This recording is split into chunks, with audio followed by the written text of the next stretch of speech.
lakukan? Seringkali tuh kalau misalnya teman-teman yang baru join dan mereka belum punya pengalaman di bisnis jaringan, termasuk saya ya. Dulu itu saya bingung gitu, oke saya udah join, lalu apa yang saya harus lakukan? Saya nggak tahu gitu, saya nggak tahu. Jadi banyak sekali kita ketemu di lapangan juga, orang baru join bingung, habis itu saya mesti ngapain? Karena saya bukan pemain MLM, saya mesti ngapain habis ini? Ya, kita belajar bertahap, karena kita nggak mungkin SMP sebelum kita lulus SD. Ya, jadi kita butuh berjalan bertahap, nggak masalah ya teman-teman. Pelan-pelan nanti kita akan belajar semuanya. Ya, lama-kelamaan kita akan memiliki pengalaman yang jam terbangnya itu akan semakin baik ya. Dan pertama yang kita harus lakukan adalah sharing. Nah, sharing ini apa? Kita membagikan kepada teman-teman yang terdekat. Jadi kita di sini ya, saya ceritakan dulu ada sebuah lingkaran di dalam pertemanan kita. Ya, jadi dalam lingkaran ini kita yang di tengah ya, kita bayangkan lingkaran ini ada 3 ya, tengah ya bulat, lalu yang di tengah ada lagi yang di luar. Nah, kita bayangkan kita ada hot yang namanya market ya, market ini ya, kita selalu itu dipakai untuk jaringan ya. Jadi yang di tengah itu adalah hot market kita. Ya, di luar dari hot market adalah warm market. Lalu di luar lagi adalah cold market. Hot itu artinya yang panas, ya. Warm itu adalah yang ya suam kuku ya. Lalu adalah cold market. Cold market itu yang dingin. Apa artinya? Hot market itu adalah orang-orang yang paling terdekat dengan kita. Saudara kita, teman dekat kita itu adalah hot market kita.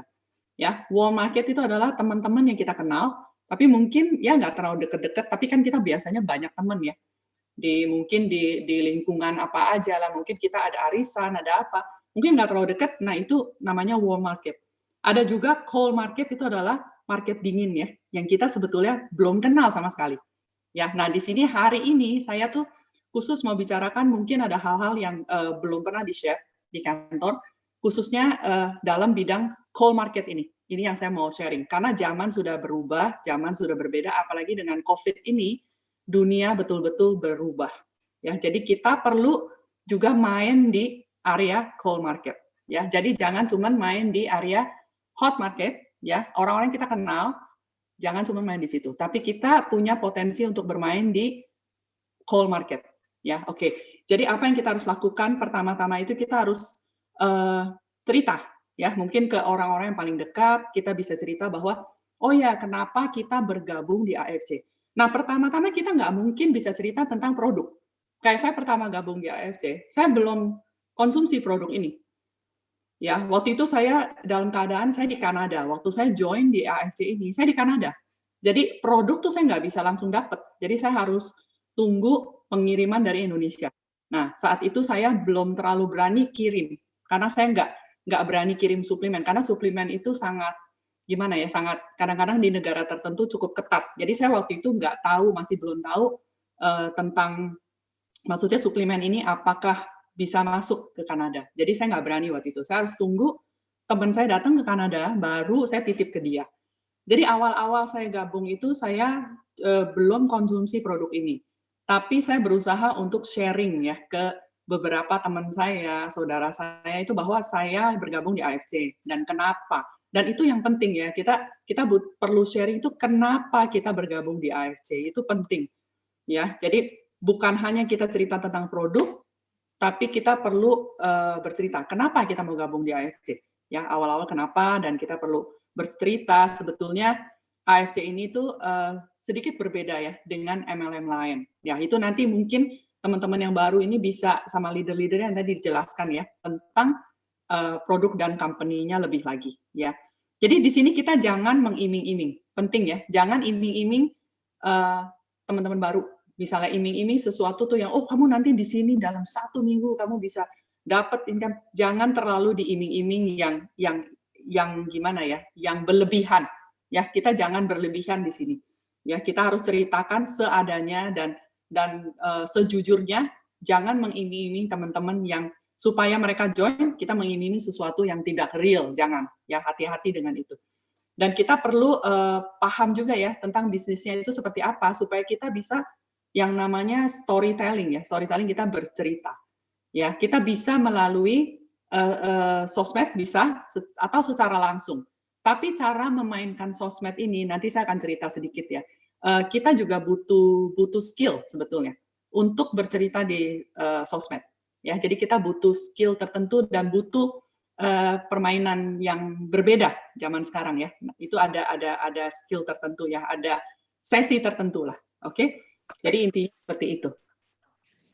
Nah, yang poin ketiga ini sangat penting, sangat penting. Meskipun ini poin ketiga, cuman ini menurut saya salah satu yang terpenting mengapa kita ada di AFC, yaitu kita buat visi dan mimpi. Nah, visi itu apa? Visi itu sebetulnya sesuatu yang tidak bisa diukur dengan materi. Ya, contoh, saya kasih contoh. Saya sangat suka sekali visinya AFC sebetulnya. Visinya AFC dan visinya founder AFC ini menurut saya sangat mulia. Jadi mengapa AFC ini hadir di Indonesia? Itu karena founder kita memiliki visi yang mulia. Dan menurut saya ini visi yang buat dia bertahan, dan jujur ini suatu visi yang buat saya bertahan juga di AFC. Jadi bukan sekedar, ini di luar dari hal-hal yang saya bisa ukur dengan materi. Tapi visi ini yang membuat kenapa saya ada di sini, kenapa AFC ada di sini. Jadi AFC ini ingin membuat banyak sekali orang, ingin menyediakan suatu kayak wadah buat teman-teman di sini bisa make money, ya, bisa mendapatkan income. Bukan hanya dalam hal kesehatan saja produk ini bisa menjadi manfaat, tapi dalam hal income. Di sini AFC hadir untuk membantu kalian.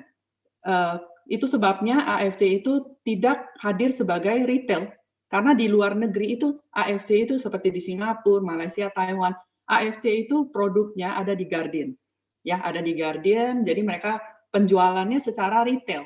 Ya, tapi di Indonesia kenapa dijadikan bisnis jaringan? Karena di sini foundernya memiliki visi yang lebih luas lagi. Jadi supaya kita semua bisa menjadi bagian dari AFC ini. Jadi visi ini lebih luas, lebih besar daripada yang namanya mimpi.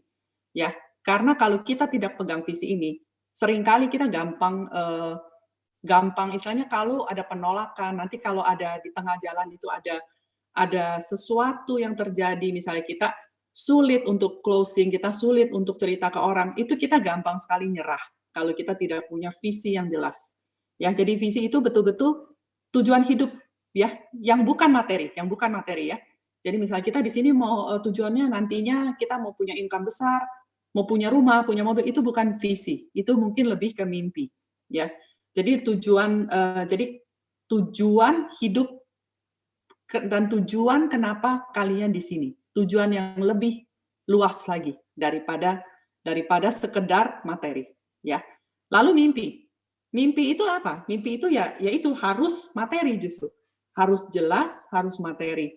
Nah, itu sebabnya kenapa kita pernah ada sesi membuat dream board ya, sama dream book. Jadi di situ kita punya impian, punya mimpi itu nyata. Misalnya, dalam berapa tahun kita ingin punya income sekian sehingga kita bisa beli mobil. Mobilnya mobil apa? Itu jelas gitu. Atau kita ingin punya rumah. Nah, rumahnya seperti apa gitu. Itu jelas sekali mimpi, dan itu yang namanya mengejar mimpi itu perlu step-step yang jelas dan deadline. Kalau bisa kita kasih deadline. Deadline itu artinya dalam misalnya 5 tahun, dalam 3 tahun, dalam 1 tahun kita mau mencapai apa-apa itu jelas. Sehingga kita bisa punya yang namanya drive ya, punya suatu kayak dorongan untuk mengejar mimpi itu. Ya, punya suatu dorongan. Dan saya juga orangnya sebetulnya saya tipe orang yang memang saya kategorikan gitu, saya step gitu. Dalam sekian itu saya mau misalnya anak saya ini misalnya sekolah di sini, dalam berapa tahun mereka selesai, lalu saya sediakan apa gitu. Ya. Sorry ya, ini saya mute. Teman-teman tolong di-mute ya, yang co-host yang masuk tolong di-mute. Oke. Ya, jadi mimpi itu harus jelas sehingga kita bisa kejar, supaya kita bisa istilahnya setiap hari kita bisa punya sesuatu yang jelas untuk mengejar mimpi itu. Ya, kadang-kadang impian tersebut bisa saja datang mungkin ketika kalian mimpi itu bisa kita catat ya, bisa kita catat. Mungkin hari ini kalian bisa punya mimpi seperti ini. Dan mungkin setelah kalian menjalani bisnis ini ataupun kalian berjalannya waktu, mungkin setelah setahun, setengah tahun, kalian punya mimpi yang berbeda, catat lagi. Ditulis lagi, di ini lagi, bikin suatu journal ya, bikin suatu buku yang dimana kalian bisa tulis di situ. Dan itu perlu jelas ya. Dan berapa lama kalian mau mengejar impian itu? Dan kenapa ditulis? Karena kalian itu butuh komitmen di situ. Butuh komitmen dengan apa? Dengan mimpi yang kalian mau kejar itu. Misalnya saya dalam AFC ini, saya ingin minimal saya harus 10 pairing setiap hari. Dalam jangka waktu kapan kalian mau minimal misalnya 10 pairing, ya kalian kejar gitu loh. Misalnya kalau saya mau ranking Toreda dalam akhir periode ini, saya mau ranking Ronin, ya kalian tentunya harus, ketika kalian punya mimpi itu, kalian harus kerja keras untuk mencapai mimpi itu, ya. Ditemani dengan visi yang kalian miliki. Jadi mimpi itu menurut saya mimpi itu jangan melebihi visi kita. Karena ketika mimpi itu melebihi, kadang-kadang kita bisa jadi terlalu ambisi. Ya, jadi ambisinya itu kita tetap istilahnya visi itu lebih besar daripada mimpi itu. Jadi perlu kita selalu menjaga itu ya, agar tidak bablas, ya, menjadi ambisi yang tidak sehat. Oke. Berikutnya ya. Nah, aset dari bisnis jaringan itu apa? Daftar nama. Ya, jadi aset bisnis jaringan itu bukan tim kita, bukan leader kita, bukan orang-orang yang ada, tapi apa? Daftar nama. Itu aset yang nomor satu. Nomor satu adalah daftar nama. Nah, itu sebabnya kita tuh perlu ya, setelah kita gabung di sini, penting sekali ya untuk menulis daftar nama. Sampai sekarang saya masih punya daftar nama. Jadi saya tuh punya daftar nama di HP saya tuh di dalam note itu, saya ada nama gitu, daftar nama. Dan saya ada satu itu papan ya, papan putih itu saya tulis daftar nama. Sampai saat ini saya masih tulis daftar nama. Karena kalau kita nggak tulis, kita lupa, cenderung lupa. Misalnya saya nggak tulis ini, oh iya ya, tahu-tahu saya mendadak ingat ada orang ini gitu. Yang kalau saya nggak catat, saya lupa gitu sebetulnya. Ataupun misalnya saya sudah prospek sama dia, udah lama sekali gitu, kita lupa, kita sebetulnya pernah sharing informasi sama orang ini. Kalau kita nggak catat, kita lupa. Dan kita butuh, kalau kita bikin daftar nama, kita butuh dikategorikan ataupun kita kasih simbol-simbol yang kita sendiri ngerti. Nah, saya tuh punya simbol-simbol yang hanya saya sendiri ngerti. Mungkin orang baca itu nggak ngerti. Jadi misalnya ada orang-orang tertentu saya prospek, mungkin saya contreng atau saya coret. Misalnya ini orang dia cukup terbuka, nanti saya kasih apa simbol, saya klikarin atau saya apa. Ataupun orang ini sudah benar-benar menolak, sudah benar-benar nggak mau atau gimana, saya coret gitu. Jadi ya kita kasih simbol-simbol tertentu dan kita bisa kategorikan, misalnya teman arisan, teman sekolah, teman apa, bisa kita kategorikan seperti itu. Jadi itu bebas, terserah kalian, yang penting kalian nyaman, ya, bisa dibikin seperti itu, ya. Dan daftar nama itu bisa kita buat dalam kita nggak tentu buat di awal saja. Jadi di tengah jalan, misalnya setahun kemudian kalian bisa punya daftar nama yang baru, itu bisa. Ya, jadi selalu kita update daftar nama. Dan saya pun masih punya daftar nama seperti itu sampai sekarang. Ya, karena saya punya goal tertentu. Jadi saya punya target. Jadi misalnya direct sponsor saya, target saya itu 100 orang gitu. Dan saya sekarang masih setengahnya misalnya gitu ya. Dan kita tuh butuh daftar nama, dan kita kadang-kadang daftar namanya itu akan semakin luas ketika kita punya pertemanan yang baru, punya lingkungan yang baru, itu daftar nama kita akan lebih luas lagi ya. Jadi dicatat, itu perlu ya, penting sekali supaya kita ingat. Nah, berikutnya ini tidak kalah penting, yaitu AFC knowledge. AFC knowledge itu kita perlu komitmen juga dalam mempelajari informasi produk dan marketing plan. Dan ini sebaiknya dilakukan secepatnya. Secepatnya kalian join, secepatnya kalian itu harus cari tahu sebetulnya itu produk kita tuh apa, lalu marketing plan kita seperti apa.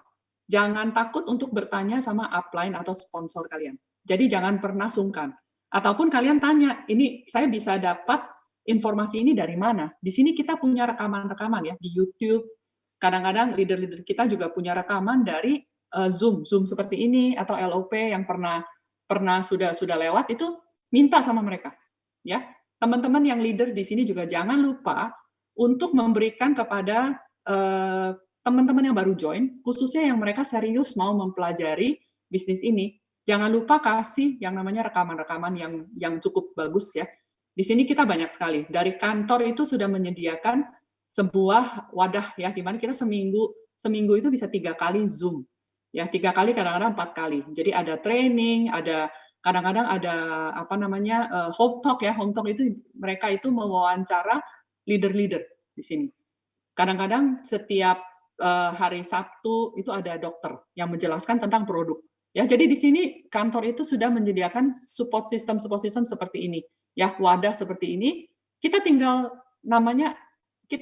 masuk aja, kita tinggal plug in ya namanya kalau dalam bahasa Inggris. Plug in tuh kita seperti kayak itu colokan ya, kita plug in aja karena itu udah tersedia. Kita tinggal masuk, kita tinggal mengikuti. Ya, itu penting sekali. Dan di sini seringkali banyak orang mereka itu tidak bisa yang namanya orang itu tidak mau join sama kamu ketika mereka lihat kamu ini ragu. Ya, saya kasih satu contoh ya. Saya pernah punya pengalaman seperti ini. Saya ini jujur ya, leader saya yang sekarang masih bersama dengan saya sampai saat ini, dari awal saya join, itu adalah orang-orang yang saya closing jarak jauh. Ya, di saat saya join waktu itu pertama, dan saya closing mereka itu jarak jauh, lewat telepon, lewat WA, dan waktu itu saya berada di Kanada, dan saya closing mereka, dan sampai sekarang ini mereka masih bersama dengan saya. Nah, ada salah satu teman saya ya, di Bandung.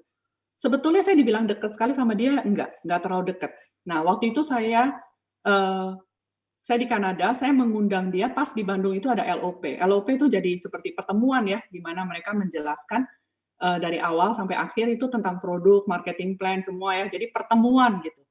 Saya tuh undang dia ke LOP. Saya bilang, oke, nanti di situ ada beberapa teman saya, nanti saya bisa kenalin, kamu bilang aja kamu dari Lili gitu.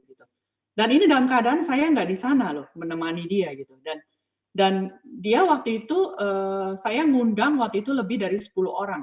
Yang hadir ada beberapa, hadir 4 orang atau 5 orang gitu. Saya ngundang lebih dari 10 orang. Dan mereka hadir.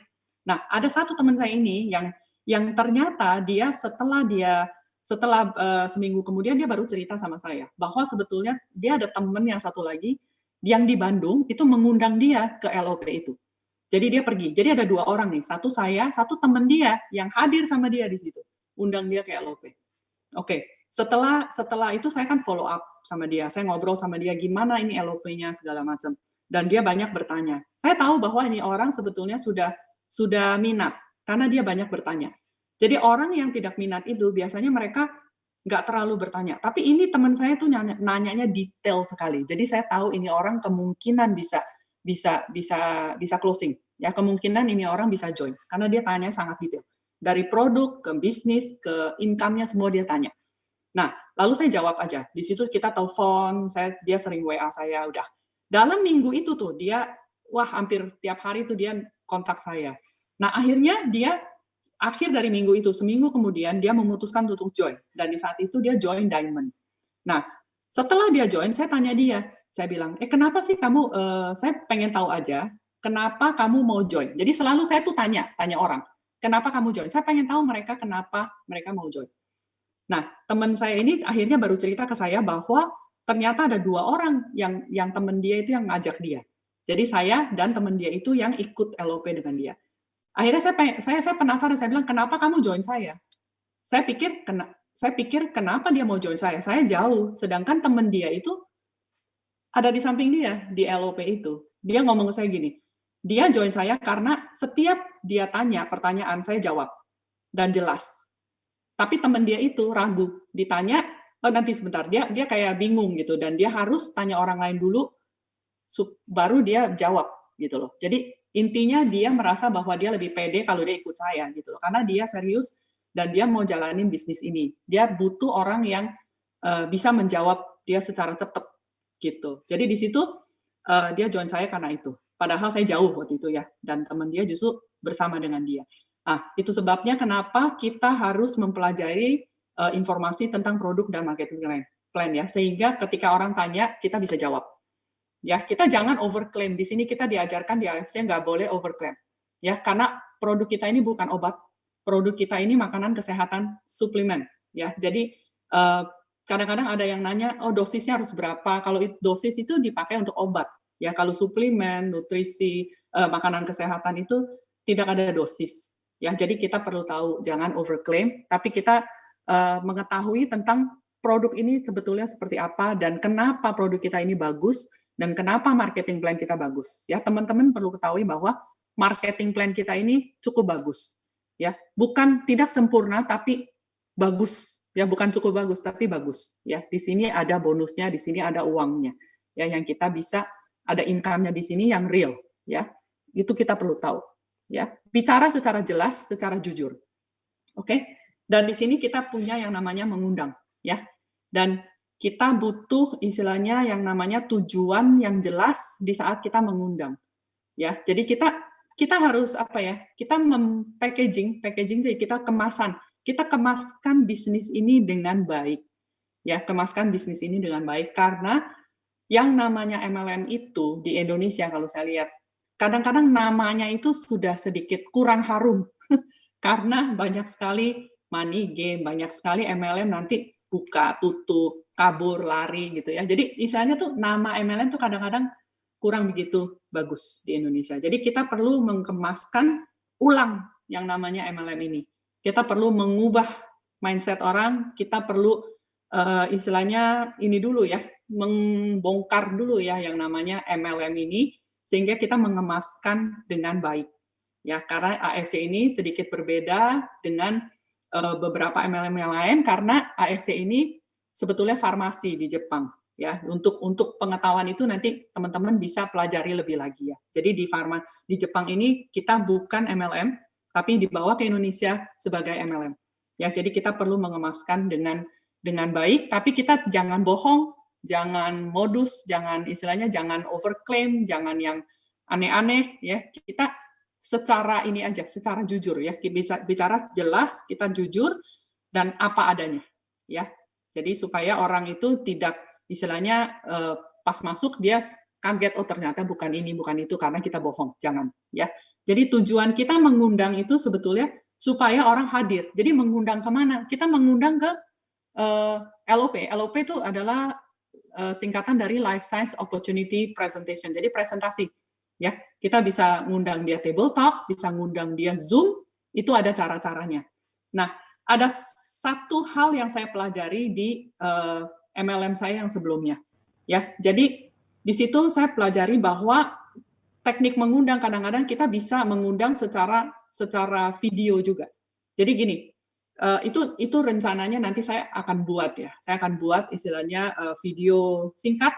Jadi ketika kita mengundang, kita bertanya kepada orang itu, misalnya kita lewat WA, kita mengundang dia misalnya mau ke Zoom, ataupun kita mau mengundang ke acara, tapi sebelumnya butuh bertahap. Jadi kadang-kadang kita nggak langsung, ya gitu, langsung kita butuh bangun suatu relasi dulu, atau bangun suatu, misalnya kita udah lama nggak kontak dia, kita jangan langsung kontak, langsung halo, langsung kita ajak, itu kadang-kadang orang sedikit gimana ya, jadi malah jadi mundur ya. Jadi kita butuh komunikasi dulu dengan dia, butuh istilahnya membangun trust dulu ya dengan orang itu. Dan ketika sudah membangun itu semua, kita boleh bercerita bahwa kita sekarang di perusahaan ini. Ya, perusahaan AFC, kita sekarang di sini, kita bergabung di sini, dan apakah dia itu tertarik untuk mendengarkan. Nah, itu boleh ya. Itu saya di luar dari kita mengundang table talk ya. Saya sedikit cerita bagaimana caranya kita memprospek orang secara online. Kita bisa menawarkan apakah saya boleh kirim video kira-kira 1 sampai 2 menit ke dia. Kalau dia bilang boleh, kita kirim. Kita kirim tentang video singkat tentang produknya. Kita di sini banyak sekali video-video ya dari AFC. Kita beruntung brosur kita cantik sekali, sangat profesional, video kita sangat profesional semuanya. Kita sangat beruntung di sini. Ya, jadi semua sudah disediakan. Kita bisa pilih video atau kita gabungkan video yang cukup singkat, jangan terlalu lama, kita kasih dia yang cukup singkat. Karena kalau kelamaan itu orang kadang-kadang nggak mau nonton. Udah lihat, waduh 5 menit, 10 menit, dia orang nggak mau nonton. Singkat saja, kita kasih dia.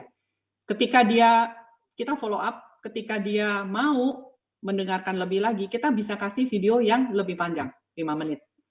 Ya, pada akhirnya kita bisa mengundang dia ke Zoom misalnya. Oke, ya. Ini salah satu cara. Dan cara yang lain sebetulnya ketika kita ngundang mereka itu secara langsung, kita mengundang mereka ke acara. Ya, kita bisa juga ngundang ya kita bisa menjelaskan sedikit, tapi kita juga bisa mengundang supaya dia datang dulu. Ya, supaya dia datang dulu. Kan intinya kita mengundang itu adalah supaya orangnya hadir.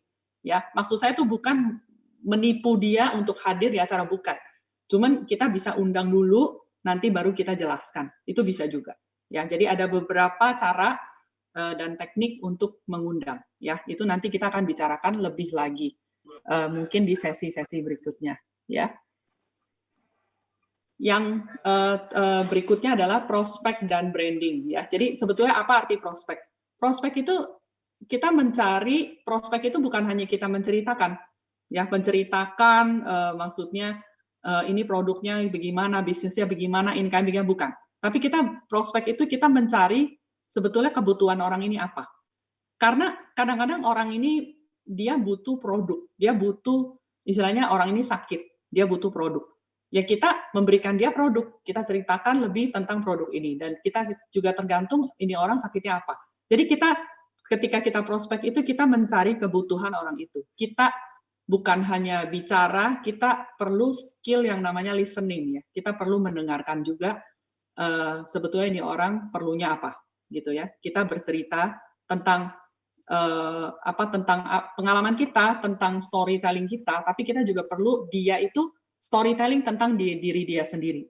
Ya, kalau orang ini sedang butuh uang, butuh income, ya kita bisa cerita tentang bisnisnya, tentang income-nya. Jadi tergantung, ya tergantung.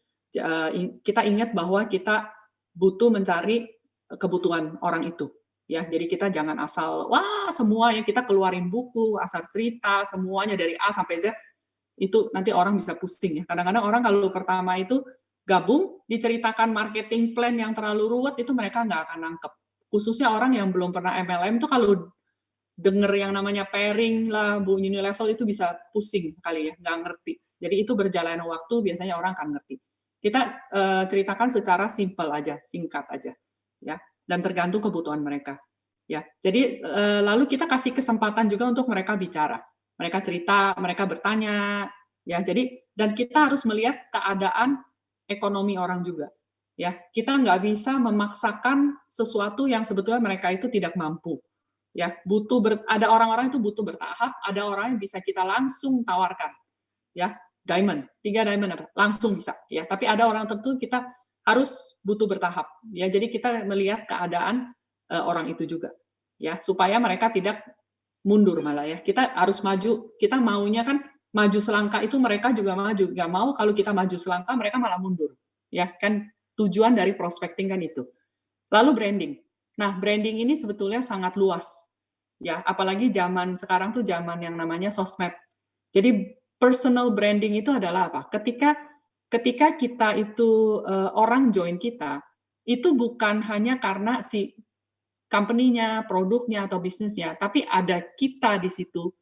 Kenapa mereka itu join itu ke kita, bukan ke orang lain. Nah, itu adalah branding diri kita yang perlu dijaga, dan branding itu yang seperti tadi saya bilang ya, kita kan punya yang namanya hot market, ya, market yang panas yang kita kenal, dan kita punya orang-orang yang dekat hot market, lalu orang-orang yang kita kenal tapi nggak terlalu dekat itu warm market, dan kita punya orang-orang yang cold market. Core market itu udah paling besar, paling luas sebetulnya. Dan zaman sekarang tuh zaman yang namanya sosmed, ya social media. Dan di situ kita bisa membranding sehingga ada orang-orang yang cold prospects itu yang bisa masuk. Dan kita butuh branding di situ. Nah, kita kalau bicara tentang sosmed, ini sangat luas ya. Ini bisa sesi sendiri. Tapi saya kasih sedikit gambaran.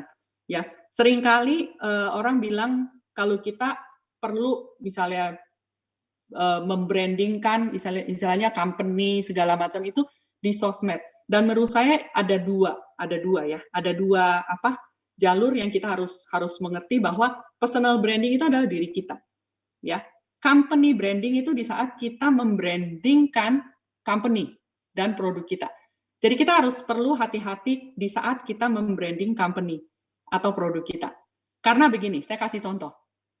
AFC ini kan banyak sekali orang sudah tahu ya, sudah tahu AFC. Dan bisa saja kita tuh di dalam sosmed kita cerita AFC ini itu produknya ini kita ini. Tapi orang ketika dia lihat dia join dengan orang lain. Bisa seperti itu. Jadi hati-hati kalau kita membrandingkan company di sosmed. Karena orang bisa saja ngambil kita punya dia bisa lihat info-info itu semua, tapi nanti dia join dengan orang lain. Dia join dengan leader, dia pikir, oh di AFC dia pernah dengar ada leader-leader ini. Dia lihat sosmed kita, dia join dengan orang lain. Bisa. Seperti itu.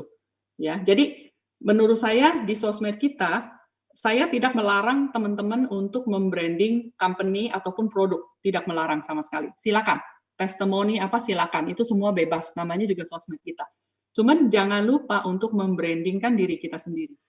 Ya, jadi sosmed itu adalah sekarang ini tuh ya sebuah media di mana kita tuh sebetulnya bisa membangun kalau bahasa ya yang saya senang pakai itu membangun kolam.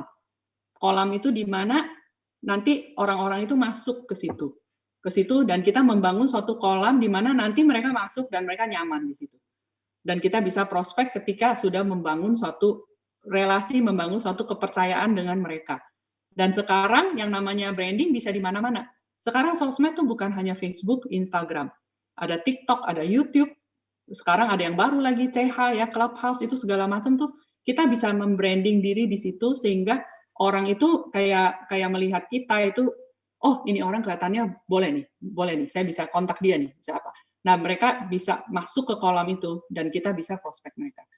Ya, belakangan ini saya sering sekali dikontak sama orang karena lewat sosmed mereka kontak saya, mereka DM saya di message, mereka berteman dan tentunya saya harus ngecek juga ya orang kalau di dalam yang namanya cold market itu kita perlu ngecek, kita perlu lihat mereka punya profile, kita juga harus hati-hati ya karena ada orang-orang punya motivasi yang lain, jadi kita perlu hati-hati ketika kita memberikan nomor telepon kepada orang-orang yang kita nggak kenal.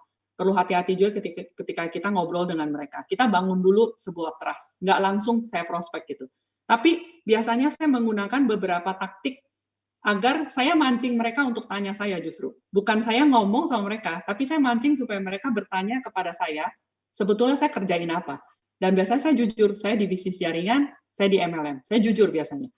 MLM di sini gitu. Oh, saya nanya mereka apa. Biasanya mereka nggak kenapa-napa, karena saya memposisikan diri itu bukan untuk saya narik mereka dulu gitu loh. Saya memposisikan di mana mereka itu harus percaya dulu sama saya dan saya itu memposisikan di mana bisnis jaringan ini adalah bisnis yang sah dan ini adalah sebuah bisnis yang baik apalagi di masa pandemi ini. Jadi saya memposisikan seperti itu.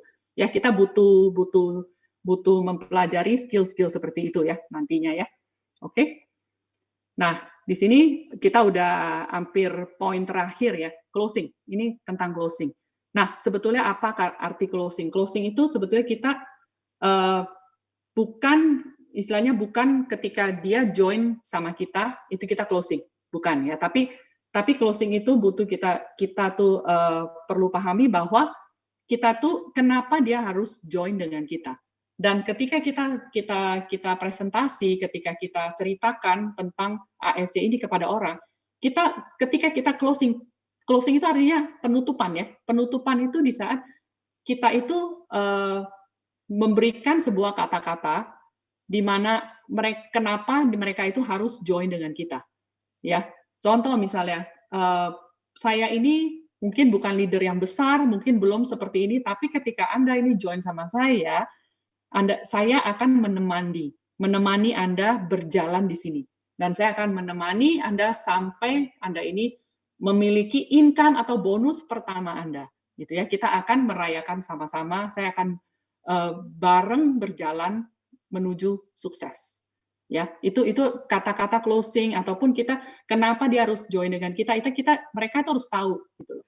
Kenapa mereka itu tidak join orang lain tapi join dengan saya, dengan tim saya. Kita perlu edifikasi tentang tim kita juga, edifikasi tentang upline kita, sponsor kita, tim kita tuh ada siapa aja, itu penting sekali ya di saat kita berikan sebuah presentasi. Kadang-kadang kita perlu sisipkan hal-hal seperti itu ya.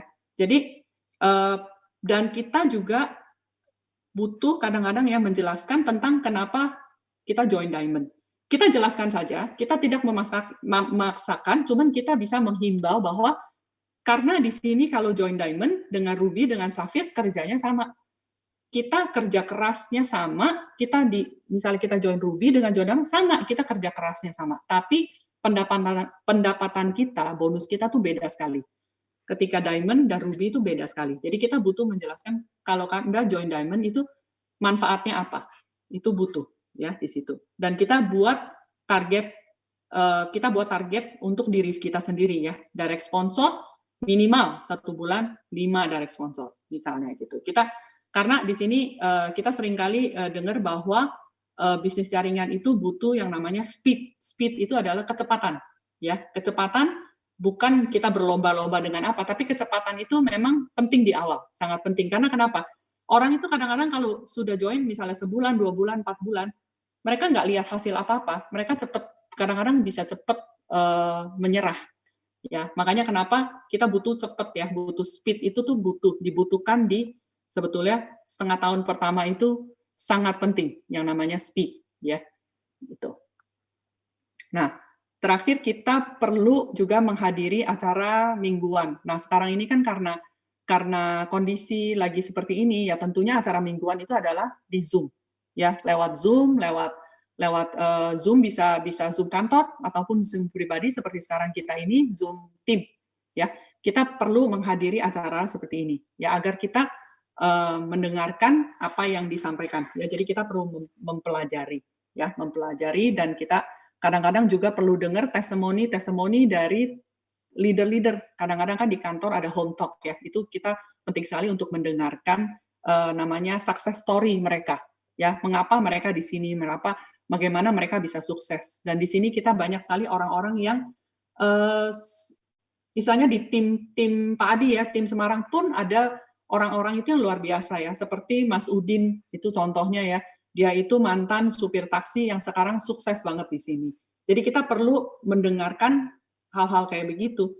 Jadi bukan hanya orang yang istilahnya orang di sini siapa saja bisa sukses asalkan kita mau. Ya, jadi di sini tidak melihat gelar, tidak melihat Anda ini dari latar belakang apa-apa, ya tidak melihat itu. Bisnis jaringan bisa dikerjakan siapapun dan siapapun bisa sukses. Ya. Dan kita butuh yang namanya back office knowledge. Ya, teman-teman di sini yang baru harus pelajari. Dan saya di sini ya, pertama saya join, itu yang saya pelajari adalah ini, back office. Pertama saya join ini, saya back office semua itu saya pelajari sendiri, karena saya di Kanada. Jadi saya tidak bisa, istilahnya ada yang temenin untuk saya jelaskan ke saya apa enggak. Jadi back office itu saya utak-atik sendiri. Saya setelah login, setelah apa, saya lihat sendiri itu apa. Saya pencet-pencet semua, saya klik itu isinya apa aja di back office ya. Jadi kita perlu tahu dan kita perlu pelajari meskipun mungkin saat itu kita belum ada yang join, tapi kita bisa seperti istilahnya kita mempelajari cara registrasi orang seperti apa.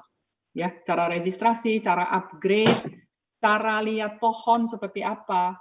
Jangan sungkan untuk bertanya kepada upline ya atau sponsor Anda ya tentang back office. Oke, ini penting sekali ya, back office knowledge.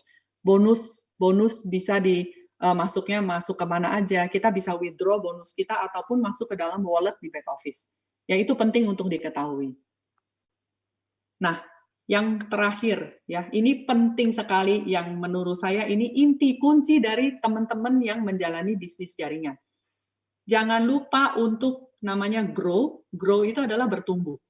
Kita setiap waktu itu kita perlu bertumbuh dan kita perlu belajar. Dan menurut saya yang namanya belajar itu bisa dari mana-mana. Kita belajar hal-hal baru dari mana? Dari buku, dari seminar-seminar, bukan hanya di AFC, tapi banyak sekali seminar-seminar yang bagus itu tentang bisnis jaringan. Dan saya itu maksudnya saya tuh kira-kira tahun 2017 ya, saya nyemplung ke bisnis jaringan dan mulai saat itu sebetulnya saya sudah istilahnya gimana, saya baca buku tentang bisnis jaringan, saya sering sekali mendengarkan seminar-seminar, dan di situ saya mulai timbul istilahnya interest ya dalam bisnis ini. Dan di situ saya senang sekali untuk belajar hal-hal yang baru. Dan kita harus mengikuti perkembangan zaman. Jangan lupa mengikuti perkembangan zaman.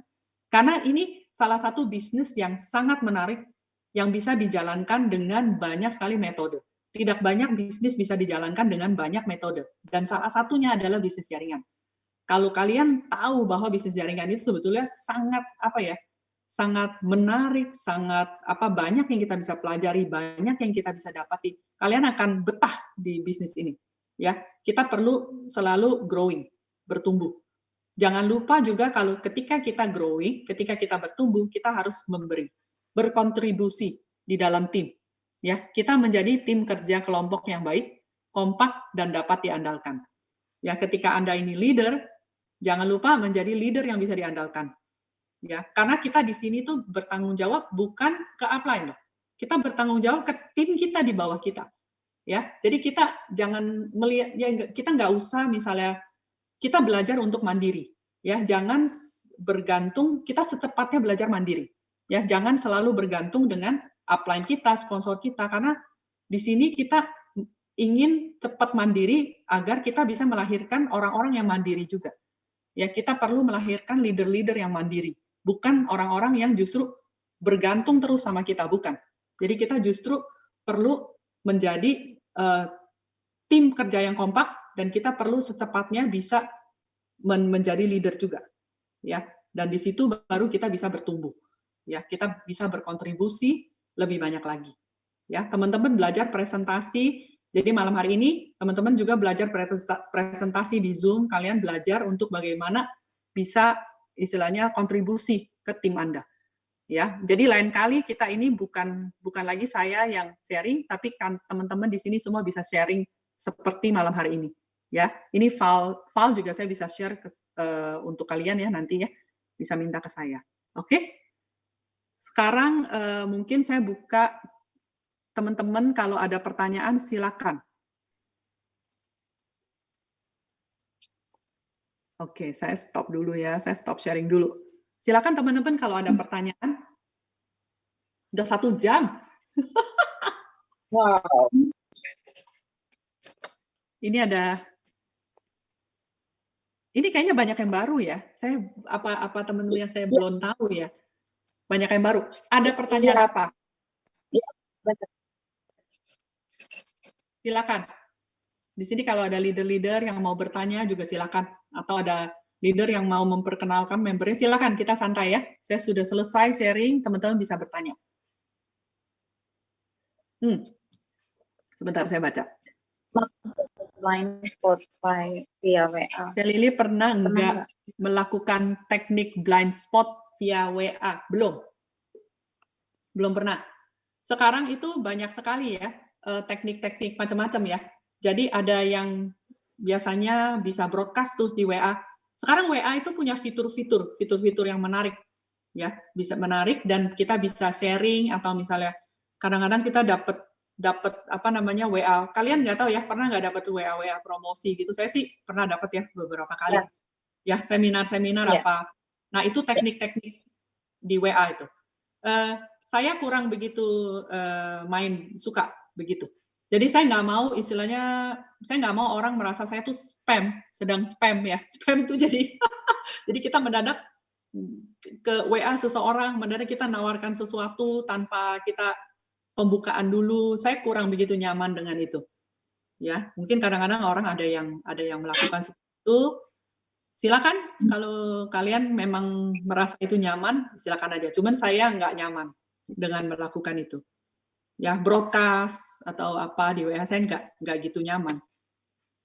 Biasanya saya bangun trust dulu, gitu ya.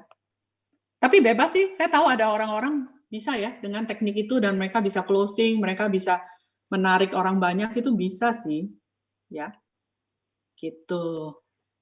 Silakan bertanya lagi. Dan teman-teman, saya menghimbau teman-teman jangan cuma main di area yang tadi seperti saya bilang ya, warm market, hot market. Karena yang paling besar apa? Cold market.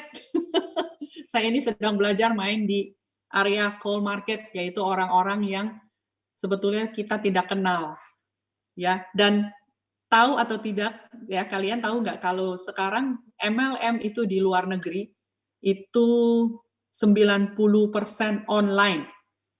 Apalagi pandemi, 100%. 100% online dan mereka sudah menggunakan teknik-teknik seperti itu.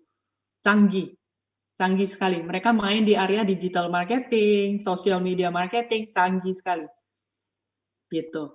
Ya, ada yang beriklan, ada yang kita nggak perlu sampai beriklan. Karena beriklan itu butuh keluar modal. Nggak usah sampai beriklan, itu udah step berikutnya yang sangat canggih. Tapi kita memperbaiki sosmed kita. Teman-teman, perbaiki sosmed kita. Kita nggak selalu harus bermain di semua. Ya, misalnya kita nyaman di Instagram, nyaman di Facebook, ataupun dua-duanya, nyaman di TikTok, silakan. Ya, nyaman di YouTube, silakan. Itu banyak sekali sosmed. Ya, tapi kita perbaiki sosmed kita. Ya, teman-teman bisnis jaringan perlu memperbaiki sosmed kita, bio kita supaya orang lihat. Ini ada pertanyaan. Waktu di Kanada, apakah downline orang bule? Tidak. Downline saya di Kanada ini orang bulenya hanya 10%. 90% orang Indonesia. Sebab saya dengar bule nggak gampang percaya dengan produk, jadi mereka selalu minta pendapat dokter. Enggak juga sih. Tergantung. Amerika termaksud negara yang orang demen MLM. Amerika ini orang demen MLM loh. Kalau Kanada masih ya begitu ya. Kanada nggak terlalu, tapi orang Amerika demen MLM. Demen MLM sebetulnya. Dan mereka sangat paham tentang MLM. Tahu banget. Memang biasanya gini ya, memang ada perbedaan antara orang Indonesia sama orang di sini. Ya, di sini bukan hanya bule, orang Indonesia di sini pun sama, udah sama dengan orang bule di sini. Jadi kebanyakan teman-teman saya kalau yang di Kanada sama Amerika, yang mereka tanya apa? Ingredientnya apa? Lucu ya, orang Indonesia nggak pernah nanya ingredient. Kalian ketemu nggak orang Indonesia prospek, terus mereka nanya bahannya apa? Isinya, kandungannya apa? Jarang. Kayaknya saya paling cuma 1% orang Indonesia yang saya lihat ya, mereka menanyakan bahannya apa. Tapi kalau di sini 99% mereka nanya saya ingredientnya apa. Itu yang pertama yang mereka tanya. Isinya tuh apa? Jadi saya harus sedia tuh, HP saya tuh saya harus sedia ingredientnya apa di Subarashi, di Utsu. Karena di sini mereka sangat mementingkan itu yang namanya, mereka takut ada alergi, reaksi alergi sama salah satu itunya, ingredientnya ya. Jadi biasa itu yang mereka tanya dulu. Mereka make sure tidak bahaya ataupun tidak mengandung apa, itu mereka sangat ini banget. Ya, kebanyakan seperti itu. Ya. Mereka nggak selalu menanya pendapat dokter, nggak selalu. Ya. Dan kalian harus tahu bahwa ini bukan obat. Ya, ini ada siapa? Anggrea ya. Anggrea harus jelasin bahwa ini bukan obat. Sehingga mereka nggak takut. Gitu. Karena kan di sini kan banyak sekali suplemen ya. Suplemen di sini macam-macam gitu loh. Dan mereka makan suplemen juga kadang-kadang tidak menanyakan kepada dokter juga. Contoh misalnya vitamin C, vitamin D gitu kan kadang-kadang mereka makan nggak perlu menanyakan dokter. Kecuali mereka istilahnya punya kasus khusus ya, di mana mereka nggak boleh over. Misalnya mereka harus tes lab dulu, kan ada orang-orang mungkin misalnya vitamin B-nya kelebihan, apa itu mereka nggak boleh terlalu banyak ya, itu mereka konsultasi dulu. Ya, cuman nggak semua mereka selalu minta pendapat dokter sebelum konsumsi, nggak selalu. Karena ini makanan kesehatan. Ya. Silakan kalau mau bertanya, kalian bisa unmute juga, ini mic-nya, bisa langsung ngomong juga nggak apa-apa. Santai aja ya.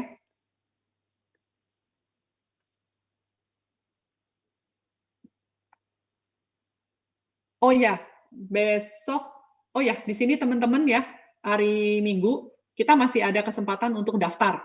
Ya, ada TNB, di sini banyak teman-teman baru saya lihat.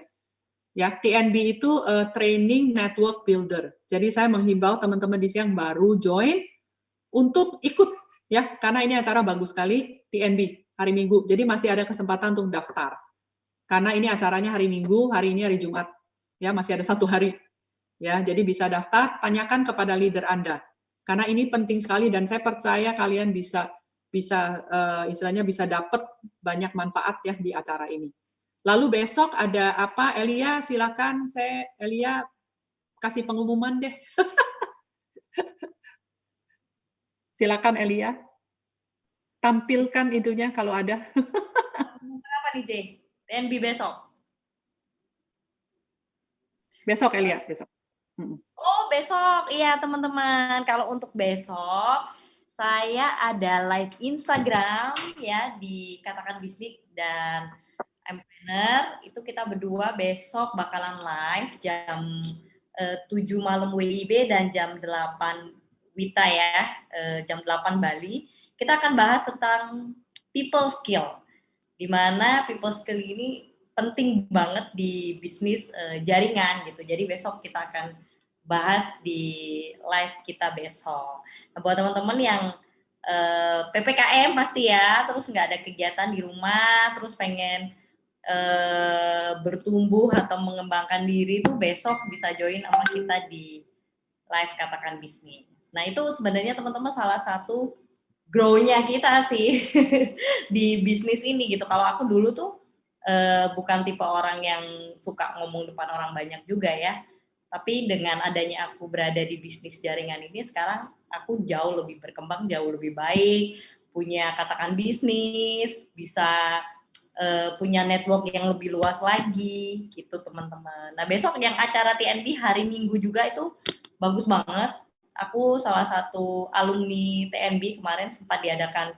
Jadi TNB ini pernah diadakan di Bandung, Semarang, dan juga Bali. Dan kemarin setelah acara di Bali itu benar-benar aku merasa bahwa bisnis aku di AFC itu jauh lebih baik gitu, luar biasa sekali dampaknya setelah aku ada di TNB kemarin. Jadi secara mindset, paradigmanya MLM tuh akan dibuka di acara TNB besok hari Minggu. Jadi buat teman-teman yang belum daftar untuk hari Minggu besok tuh, kalau bisa ikut teman-teman. Benar-benar hubungi leadernya, join di TNB itu hari Minggu jam 10 pagi sampai jam 3 malam itu acara pasti luar biasa. Secara offline aja kemarin luar biasa ya, tapi di online Pak Gunarto mengoptimalkan secara maksimal. Besok kita mendapatkan sesuatu yang baru di bisnis jaringan ini. Itu teman-teman. Nah Cek, aku mau tanya nih, ini kan kebetulan kan Cilili menjalankan bisnis jaringan ini di Kanada ya gitu. Apa sih biasanya yang paling jadi kendala dengan menjalankan bisnis di luar Indonesia ya, dari Kanada gitu? Ada nggak sih kendala-kendala gitu? Dan mungkin kan di sini tadi seperti ada sponsornya Widya ya, itu kan dari negara di luar Indonesia juga, nah gitu mungkin dia nanti mengalami itu juga, dia tahu nih harus gimana gitu. Sebetulnya kendalanya sih hanya satu menurut saya. Jadi saya itu sebetulnya sudah tidak lagi merasa jarak ini adalah kendala. Jadi saya itu sudah menanamkan di mindset saya bahwa bisa dijalankan di mana saja itu. Dan itu adalah justru yang tadinya menurut saya itu di awal adalah kelemahan, yang saya rubah jadi kekuatan. Karena kenapa? Saya bisa berkata sama orang bahwa saya buktikan bahwa saya bisa menjalankan ini jarak jauh. Dan kadang-kadang orang juga penasaran kok bisa gitu ya. Dan tidak, saya selalu bilang tidak banyak bisnis itu bisa dijalankan seperti ini. Dan hanya bisnis jaringan yang bisa dijalankan seperti ini. Kebanyakan bisnis itu kita harus hadir di tempat. Dan tidak banyak yang bisa seperti ini. Dan saya bisa make money di sini ketika saya menjalankan jarak jauh. Gitu. Dan itu menjadi kekuatan akhirnya, bukan kelemahan. Dan menurut saya kendala salah satunya itu adalah kita tidak punya country stockist. Untuk masalah barang nggak masalah. Nggak masalah, masalah barang pengiriman segala lancar, nggak pernah ada masalah. Nah, kenapa kendala itu country stockist? Jadi artinya kita back office kita itu belum memiliki back office negara lain. Jadi hanya Indonesia. Nah itu aja sih menurut saya yang menjadi kendala kadang-kadang ketika kita mau bicara sama orang-orang bule. Nah itu tadi kan ada teman di sini ya, Anggra ya, dia bertanya bahwa kadang-kadang bule itu sangat hati-hati dengan produk. Dan menurut saya bukan hanya itu ya, salah satunya adalah back office kita. Karena back office kita ketika kita mau update data itu, kita butuh KTP. Ya, tapi sekarang bisa sih ya, kita bisa kasih tahu office, kita bisa lampirkan paspor. Misalnya untuk orang luar negeri, kita bisa lampirkan paspor. Itu kan ada harus foto KTP ya. Nah itu. Tapi kan alamat bank, kita harus ada bank account ya, account bank segala, itu semua itu masih lokal ya. Nah itu kadang-kadang kendalanya di situ ya. Kita mau bicara sama orang bule, kadang-kadang kita juga gimana ya, kan orang bule ini sangat hati-hati dalam hal informasi pribadi ya, mereka punya privacy.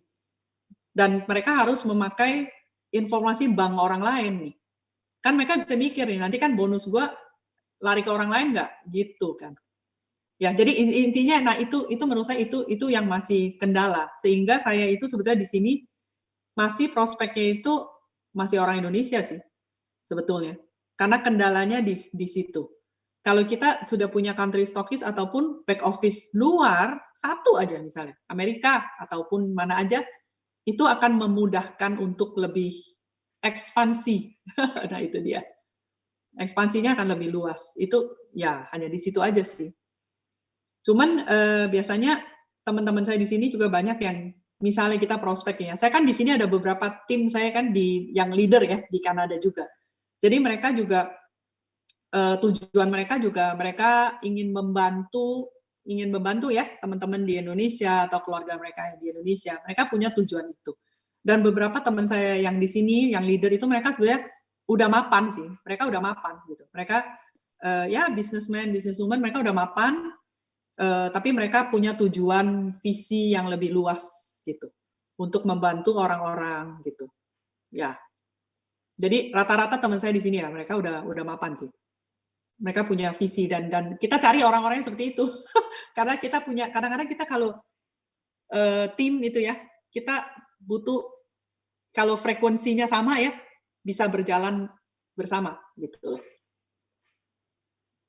Keren banget. Berarti selama join di AFC ini benar-benar full online ya, C ya?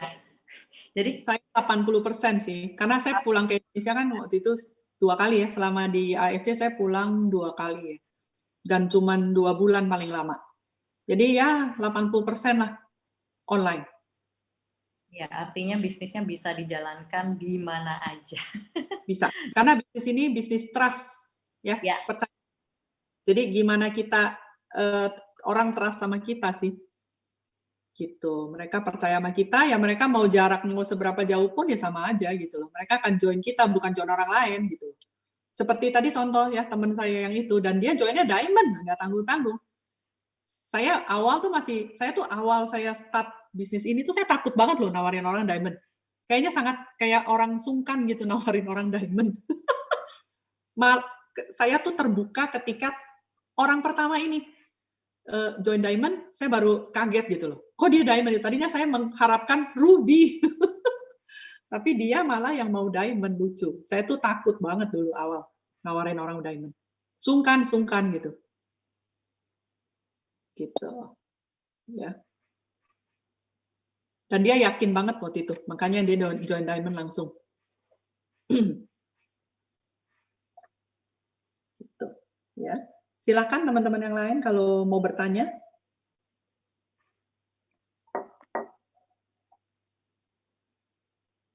Atau mau bubar sudah.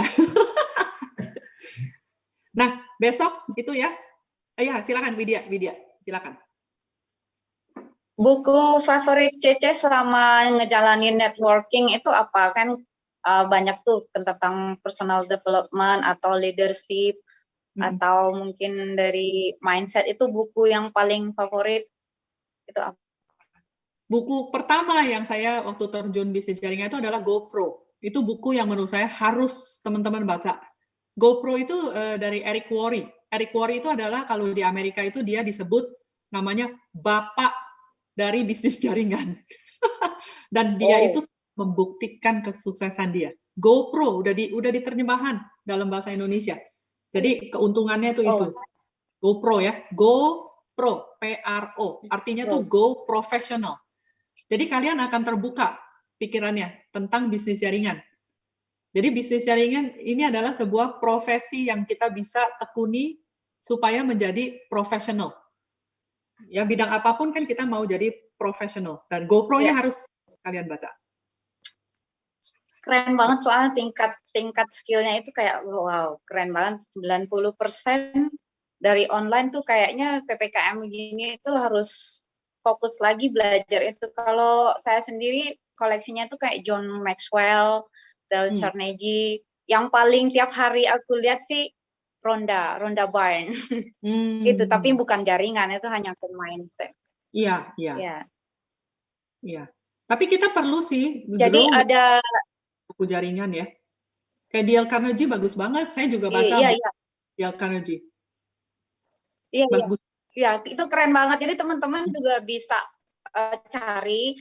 Ada semalam yang ngechat saya, kenapa saya join, belum sama sekali nggak dapat income, apa yang salah dari saya. Nah, mungkin teman-teman bisa dengar dari Bu Lili tadi ya. Beliau ini ada di Kanada, tapi jaringannya di seluruh Indonesia, sama di luar negeri juga banyak. Nah, ini udah menjawab, bukunya GoPro. Ini harus saya cari ini. Thank you ya, Ce. Keren banget. Jadi kayak, wah, dapat ilmu luar biasa malam ini. Baca. Dan teman-teman perlu Itu aja dari saya. Thank you. Ya, thank you ya, Widya ya.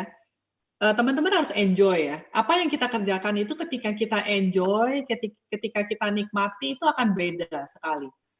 Ketika kalian jadi beban itu ketika kalian berbicara sama orang itu orang akan terasa. Kalau kalian sendiri tidak yakin.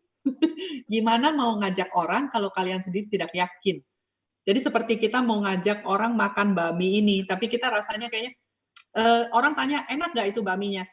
Ya begitulah gitu. Nah orang gimana mau pergi makan bakmi itu kalau kita cuma bilang iya begitulah rasanya begitulah, nggak yakin gitu. Ya kita nawarkan orang sesuatu yang kita nggak yakin itu sangat susah sekali. Jadi kita harus enjoy, kita bawa santai, jangan terbeban juga. Ketika kalian belum closing, saya di awal begitu loh. Saya bulan pertama saya join, saya hanya closing 1 orang. Ya hanya 1 orang yang join. Nah itu pun setelah 3 bulan kemudian saya baru closing orang kedua, teman-teman. Tapi di saat saya closing orang kedua, ketiga, keempat itu langsung kayak naik tuh, PD-nya tuh langsung naik. Langsung mendadak naik. Padahal saya dulu pernah kerjakan bisnis jaringan. Cuman saat itu tidak terlalu lancar, maksudnya itu tutup dan ya begitu. Itu yang membuat saya akhirnya jadi takut gitu.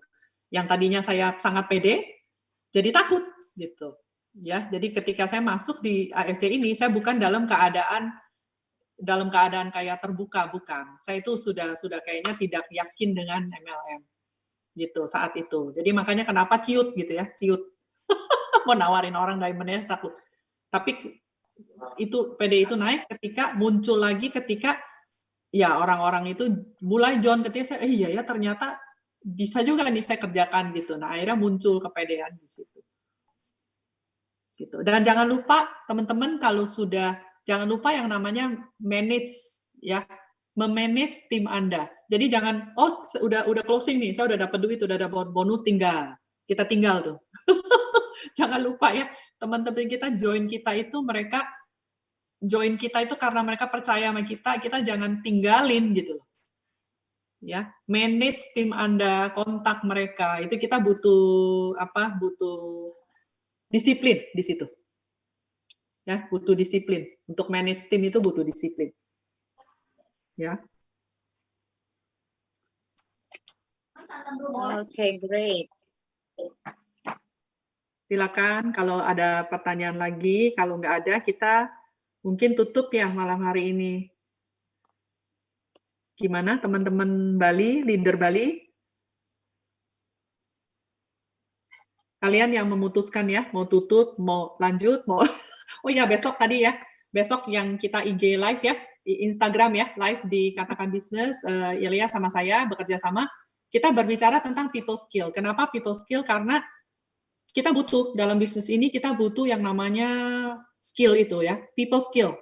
Ya, kita cara berkomunikasi, cara menghadapi orang seperti apa itu kita butuh belajar yang namanya people skill.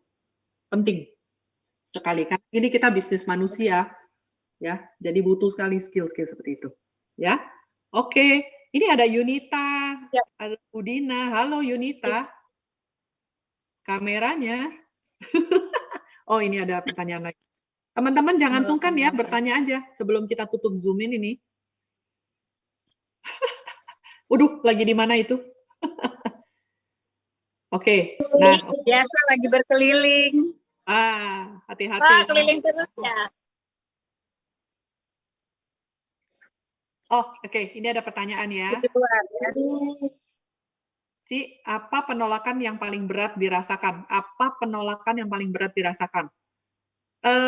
Saya kurang begitu jelas ini pertanyaannya, maksudnya apa penolakan? Oke, silakan mic-nya dibuka aja, langsung aja bertanya ya. Ricky Tanoto, coba mana mic-nya? Maksud dari pertanyaannya itu apa? Sorry, ini Ricky di mana? Oke. Silakan Ricky. Maksudnya apa penolakan yang paling berat? Ya, maksudnya kan selama menjalankan bisnis kan menerima banyak penolakan ya. Ya, coba bisa sharing nggak salah satunya yang masih berasa ini berat banget nih. Penolakan yang saya rasakan ini. Sampai saya hampir mau keluar dari bisnis ini. Ada nggak sih yang kayak gitu? Oh, enggak. Jadi gini, kalau di bisnis jaringan itu penolakan adalah makanan sehari-hari. Jadi jangan dijadikan ini ya. Jadi kita jangan istilahnya kalau dia tolak kita tuh kayaknya, kayaknya kita sakit hati. Jangan ambil apa ya, jangan kita bawa jadi kayak serius gitu ya. Bukan serius ya, gimana ya? Jadi kayak kita sampai yang nggak bisa tidur, nggak bisa makan. Jangan begitu ya, karena yang namanya penolakan di sini itu adalah makanan sehari-hari. Sebetulnya yang namanya bisnis itu rata-rata, banyak sekali orang begini, oh saya nggak mau MLM, itu bisnis cari-cari orang, bisnis ya, kita mesti rekrut orang, mesti jualan-jualan. Aduh, jujur ya, sekarang bisnis apa yang tidak kita cari-cari orang dan kita tidak jual-jualan? Ya, soalnya gini, suami saya tuh di trading ekspor import ya, kadang-kadang saya juga bantu dia ya untuk yang namanya cari relasi atau cari barang, cari supplier apa. Namanya juga kita mesti cari orang gitu. Jadi sama aja gitu loh. Bisnis ekspor import ini juga kadang-kadang ribetnya tuh udah nggak ketolongan gitu loh. Apalagi zaman Covid begini, ribetnya itu udah dari A sampai Z. Dan menurut saya lebih ribet daripada bisnis jaringan. saya bilang ke suami saya, lu jalanin AFC aja deh. Saya bilang, kok ribet banget? Saya bilang ini dari A sampai Z. Dan masa Covid ini terpengaruhnya besar sekali. Gitu. Dan menurut saya bisnis lain banyak yang lebih berat daripada ini. Dan saya pun pernah buka bisnis, saya pribadi dulu tuh punya bisnis sendiri waktu saya kan pernah tinggal di Indonesia cukup lama ya. Lebih dari 10 tahun kan saya di Indonesia, bolak-balik gitu ya. Dan waktu itu saya lama di Indonesia gitu. Saya benar-benar tinggal di Indonesia. Dan di situ saya punya bisnis. Itu sama ribetnya, aduh. Modalnya juga jauh lebih besar daripada bisnis jaringan. Jadi di sini penolakan itu bukan intinya gitu. Kita kalau bandingin berat ininya ya. Jadi misalnya kita imbang-imbang aja gitu loh. Kita penolakan hanya segini gitu loh. Padahal di bisnis lain banyak hal lain yang kita harus pusing begini ya. Yang benar-benar kadang-kadang kita kejar-kejaran ya. Yunita ngerti maksud saya ya. Yang namanya dealing dengan pegawai apa itu, luar biasa. Ya, jadi nggak ada sih penolakan yang berat sampai saya gimana. Kayaknya sejauh ini saya nggak ingat ya. Kalau nggak ingat artinya nggak berat. Nggak ada satupun yang saya ingat ya. Jadi ya nggak berat lah, gitu ya. Terus ada pertanyaan lagi. Trik-trik people skill itu apa saja sih? Nah, trik-trik people skill itu besok kita dengar di IG Live. Saya malam ini nggak mau cerita karena ini topik yang panjang sekali. Jadi saya sebetulnya latar belakang saya dulu kuliahnya di apa? Saya di psikologi. Jadi kuliah saya tuh sebetulnya di pendidikan sama psikologi. Jadi kita nanti bicara ya dalam hal people skill itu ada apa aja. Di psikologi kita juga belajar yang namanya people skill. Ya, people skill ini sangat luas. Ya. Besok ya ini siapa tadi? Tadi siapa ya? Namanya siapa ini? Sorry. Madi itu siapa? Aduh. Ya, penolakan jangan dibawa ke hati, betul.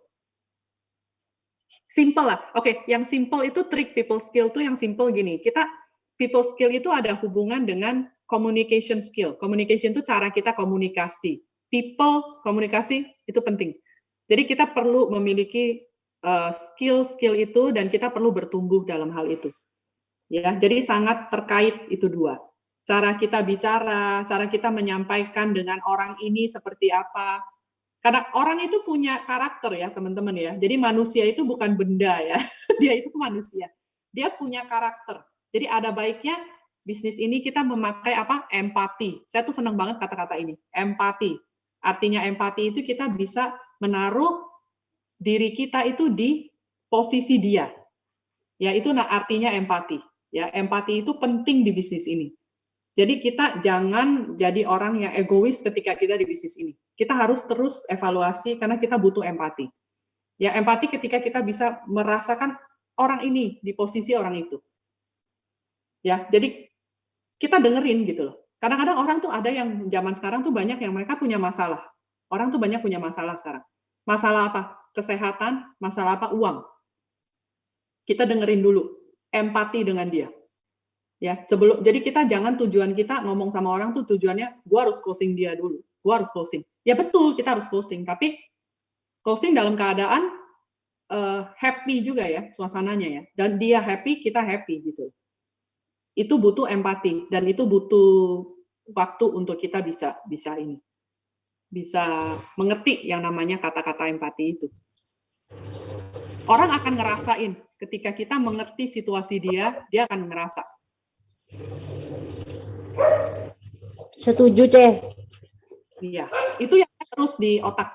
Yang saya gunakan ketika saya prospek, saya harus empati. Gitu.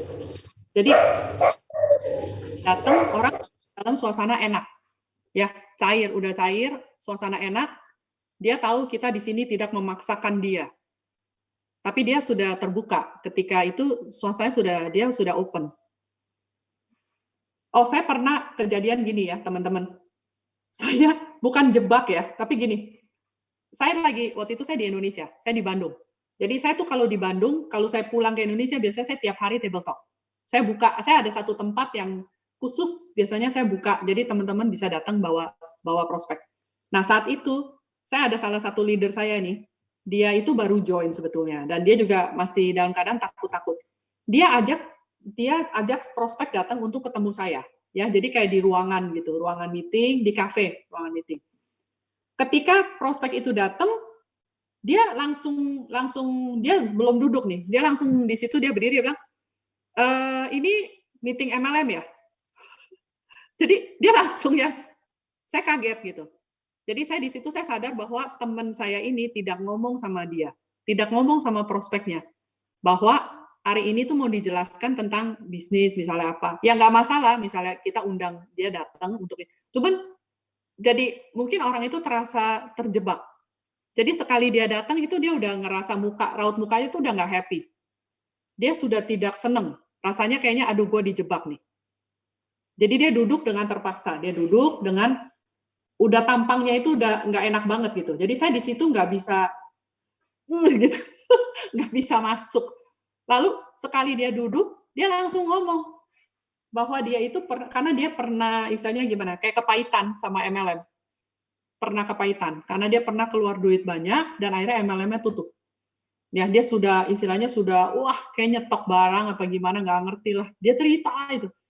Dan saya di situ saya tutup itu iPad, saya tutup buku, saya tutup semua. Plek, udah. Kita pesan makanan ya, pesan minuman. Duduk, udah saya nggak mau bicara itu. Terus saya ngobrol sama dia, saya ngobrol sekarang kerjanya apa, bla bla bla. Ketika orang kayak gitu, kita jangan paksa untuk masuk. Jangan pernah kita paksa untuk masuk, kita ngobrol dulu sama dia. Saya nggak mau paksa, saya nggak mau, udah. Pokoknya udah plek, kita makan, cairkan suasana dulu, saya dengerin dia ternyata di real estate, gini, dan dia cerita semua. Saya pancing supaya dia keluar semua unek-uneknya. Dia keluarin di situ semua. MLM gini, bla bla bla bla. Dia keluarin semua. Ya saya dengerin. Nah, setelah saya setelah saya dengerin gitu, ya udah, saya minta kesempatan saya yang bicara gitu loh. Akhirnya dia dengerin. Karena dia udah keluarin dulu unek-uneknya, saya bikin dia keluarin dulu semua unek-uneknya. Jadi ingetin ya poin itu ya, ketika orang itu punya mindset sebel sama MLM, kita jangan paksa masuk dulu.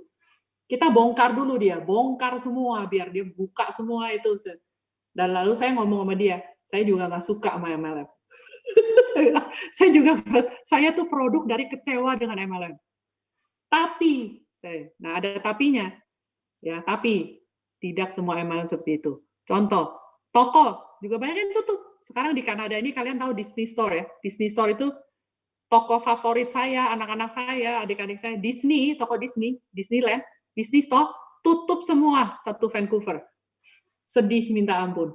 Kita tuh seneng banget toko itu. Tutup satu Vancouver. Semua mall, Disney Store tutup.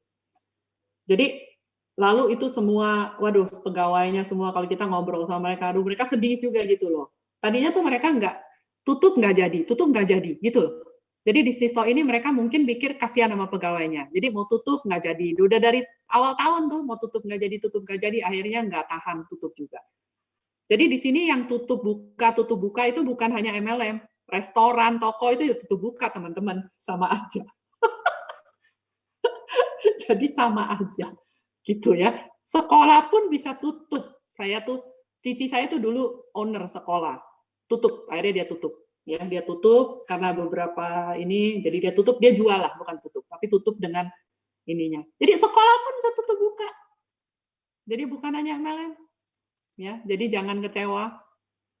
Ya, tapi jangan paksakan masuk ketika orang sedang dalam keadaan pahit, karena saya pun ngalamin. Saya pun pernah dalam keadaan pahit. Kalau orang ngomong sama saya pun saya langsung tutup.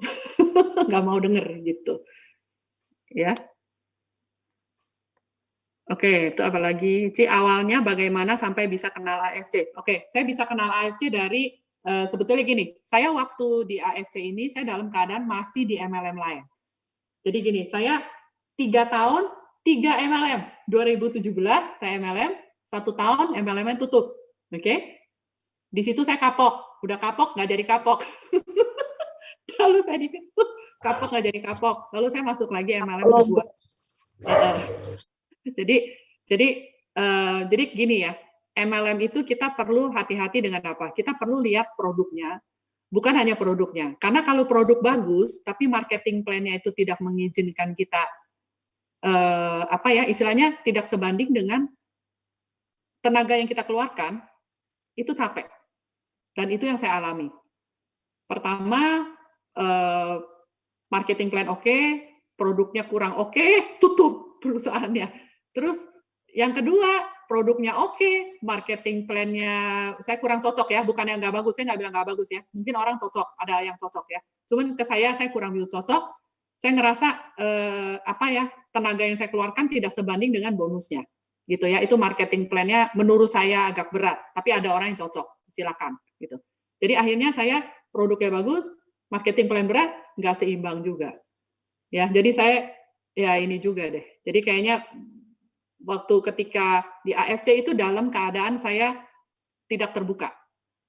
Saya udah nggak mau lagi MLM. Saya nggak mau lagi waktu itu. Tapi saya ditawarkan waktu itu, tujuan saya itu hanya untuk membantu teman saya. Saya pikir hanya untuk membantu dan untuk take posisi. Take posisi. Karena kenapa? Saya pikir kalau teman saya jalanin ini, saya tahu bahwa setiap dia jalanin MLM, pasti kenceng. Ya, karena di MLM sebelumnya, sponsornya sama. Ya, jadi saya lihat dia cara kerja, saya tahu dia pasti kenceng. Jadi saya take posisi dulu. Saya pikir saya mendingan take posisi, jalan nggak jalan, gimana nanti? Saya pikir gitu. Karena saya lagi nggak pengen jalanin MLM waktu itu. Ya, jadi pertama kenal AFC itu, ya diceritain sama teman saya ini. Telepon saya dari Indonesia. Saya di Kanada waktu itu. Ya istilahnya kayak prospek lah. Dia jelasin ke saya ini. Saya ya MLM lagi. Saya itu udah nggak otak saya udah no MLM. Jadi otak saya tuh udah ada tulisan no MLM gitu. Jadi saya pikir waktu itu saya cuma beli produknya, nggak mau jalanin.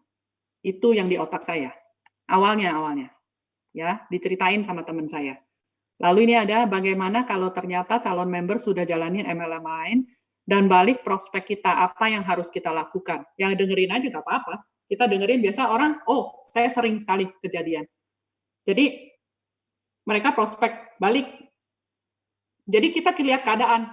Ketika mereka di MLM lain itu sudah leader, menurut saya ya sudah gitu loh. Ya jalanin kamu, ya udah gitu loh. Kamu nyaman dengan MLM kamu, ya lanjut. Income kamu bagus, ya lanjut gitu loh. Nggak apa-apa, lanjut gitu loh. Tapi kadang-kadang ada orang-orang yang sebetulnya sudah mengalami masalah di MLM yang sebelumnya. Kayak saya. Saya kan waktu kesini juga saya masih di MLM yang lain. Dan saya sebetulnya punya jaringan. Gitu. Tapi ya saya sudah ngelihat ada masalah gitu. Jadi makanya di situ saya sudah drop sebetulnya. Gitu. Tapi kan orang nggak tahu. Ya kan orang lihatnya saya masih di MLM itu. Gitu. Kan orang nggak tahu. Ya. Kalau di prospek balik ya udah, kita dengerin, kita jangan terlalu lama-lama, ya kita dengerin aja. Kan namanya berteman itu kan ngobrol, ya kan? Kita anggap aja gini, kita bukan saling prospek memprospek, tapi kita namanya networking. Networking itu kan komunikasi, kita ngobrol. Ya, sama teman kan kita nggak cuma aja ngobrol bisnis kan, kita bisa ngobrol yang lain kan. Dan anggap aja kita sedang ngobrol, oke kita dengerin gitu. Dia, oh di bisnis ini apa? Kita dengerin gitu. Lalu kita tanya, oh sejauh ini gimana income kamu, gimana? Oke gitu. Ya saling tukar pikiran yang namanya. Ya, kita tuh di MLM lain bukan apa ya, bukan musuh loh. Ya, istilahnya kita kalau punya teman di MLM lain, kita nggak berarti kita musuhan sama dia gitu. Ya, gitu. Jadi kita mesti ingat itu ya. Dengerin nggak apa-apa gitu loh. Tapi kita kalau dengerin orang, atau orang juga mau dengerin kita, itu aja lah. Ya, intinya itu aja. Kita dengerin dia, ya dia dengerin kita juga kan. Ya nanti kita tinggal compare aja. dia tinggal nanti pulang, siapa tahu dia mikir ya. Menarik juga nih MLM dia, siapa tahu gitu kan. Karena saya pernah sih ada yang kayak gitu. Saya pernah ada yang loncat ke saya. Dalam keadaan dia juga di MLM lain sebetulnya. Loncat ke AFC.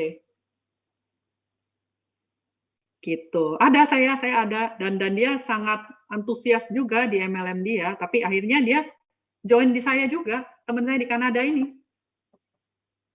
Dan akhirnya dia cerita tentang AFC juga. Dia juga di MLM lain waktu itu. Tapi dia tertarik akhirnya sama AFC.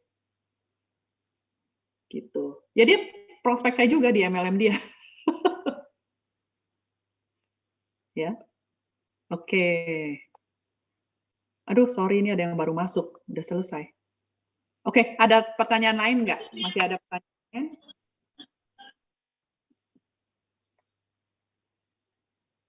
Oke, kalau sudah nggak ada, mau tutup aja. Oke, sampai ketemu besok ya di IG Live, Instagram Live ya. Katakan bisnis sama I'm Bruner. Ya, oke, terima kasih teman-teman. Sampai next Zoom ya. Thank you. Terima kasih. Yo, Thank bye. you, Cece. Thank you semuanya. I love you. Take picture, I love Cek. Oh, take picture. Oh, take picture. Oh, nyalain itu dong, kamera. Siapa yang take picture? Siapa yang ngambil? Oke. Alia. Nyalain kamera.